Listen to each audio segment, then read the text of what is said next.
แล้วปัญหาปรากฏการณ์หย่อท่อต่างๆที่เกิดขึ้นในสังคมเช่นขี้ลักปุ้นจี้งัดแงะอาละวาดตีกันจนก้าวไปถึงการฆาตกรรมนองเลือดเสียชีวิตทั้งหมดนี้ส่วนใหญ่แม่นเกิดจากปัญหายาเสพติดพวกเฮาเกือบจะเว้าได้ว่าปัญหายาเสพติดแม่นได้ยินจนสิ้นหูในแต่ละวันบ่ว่าจะอยู่ตามสื่อต่างๆเช่นหนังสือพิมพ์วิทยุโทรภาพและโซเชียลอื่นๆยาเสพติดมันเป็นปัญหาระบาดนักในกลุ่มวัยรุ่นอยู่ในทั่วโลกและประเทศลาวก็เป็นประเทศหนึ่งที่ได้รับผลกระทบดังกล่าวจากปัญหายาเสพติดสาเหตุหลักของการชักจูงแนวความคิดให้เกิดการเสพยาเสพติดมีดังนี้ 1. ย้อนความอยากรู้อยากเห็นจึงเกิดการทดลองซึ่งผู้เสพอาจคิดว่า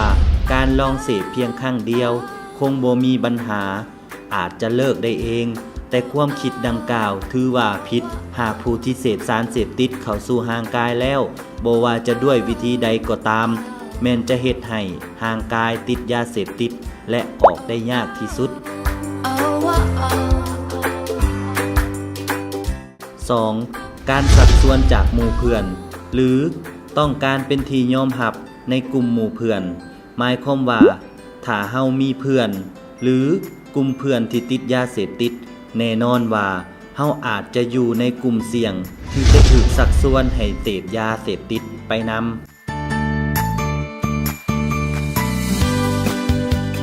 3. ติดยาเสพติดโดยบ่รู้สึกตัวซึ่งก็หมายความว่ายาเสพติดอาจถูกผสมลงในอาหารเครื่องดื่มต่างๆเมื่อเฮาบริโภคลงไปจะได้รับสารเสพติดไปพร้อมจุดประสงค์ของผู้ที่ผสมสารเสพติดลงในอาหารก็เพื่อเฮ็ดให้ผู้บริโภคเกิดการติดยาและต้องการซื้ออีกหรือผู้ใช้แรงงานต่างๆเฮ็ดเวียกได้ดนนานขึ้นเช่นโรงจักรโรงงานสถานที่ห้านกินดื่มต่างๆเป็นต้น 4.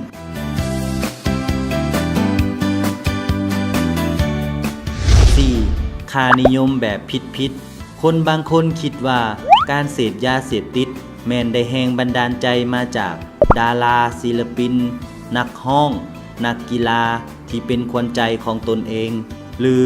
การเสพสารเสพติดบางชนิดเฮ็ดให้ตัวเองดูดีโก้เก๋เฮ็ดเวียกนักได้ดีขึ้นหากเสพหลายจนเฮ็ดให้ตนเองกลายเป็นผู้ติดยาเสพติดในที่สุด 5. ปัญหาครอบครัวบางครอบครัวเกิดปัญหาแตกแยกผิดเถียงกันหรือบ่มีเวลาให้แก่ลูกหลานซึ่งเป็นตัวอย่างที่บ่ดีเฮ็ดให้เด็กมีปัญหาทางด้านแนวความคิดจึงถูกกลุ่มคนบ่ดีหรือหมู่เพื่อนชักชวนไปในทางที่ผิดได้ง่าย 6. สภาพแวดล้อมการอยู่ในสภาพแวดล้อมที่บ่ดีซึ่งเต็มไปด้วยบ่อนมั่วสุมอาจเฮ็ดให้ผู้ที่ฮู้เท่าบ่ถึงการหลงไปในทางที่บ่ถูกต้องและสถานที่แวดล้อมต่างๆมักจะเป็นห้านเกมห้านสนุกเกอร์ชุมชนแออัดบ่อนเป้าหมายค้าขายยาเสพติดและห้านบันเทิงต่างๆ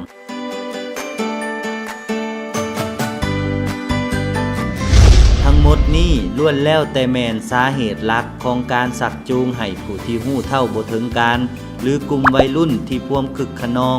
ลงไหลเข้าไปในทางที่ผิดฉะนั้นเพื่อตัดวงจรที่จะเฮ็ดให้ลูกหลานท่านตกเป็นทาสของยาเสพติดพวกเฮาทุกคนต้องร่วมแรงร่วมใจพร้อมกันเอาใจใส่สอดส่องเมื่อเห็นคนบ่ดีค้าขายยาเสพติดก็ควรแจ้งต่อเจ้าหน้าที่เพื่อปฏิบัติตามระเบียบกฎหมายหากท่านพบเห็นลูกหลานของท่านติดยาเสพติดท่านก็ควรให้โอกาสและกำลังใจนำพาลูกหลานท่านไปหับการปิ่นปัวอยู่ตามโรงหมอต่างๆสิ่งที่สำคัญที่สุดครอบครัวต้องได้เอาใจใส่ให้ความอบอุ่นแก่ลูกหลานและเป็นแบบอย่างที่ดีเพื่อให้เขาได้หำเฮียนเอาเป็นแบบอย่างด้วยความเป็นห่วงเป็นใยจากหน่วยงานอาสาเพื่อนช่วยเพื่อน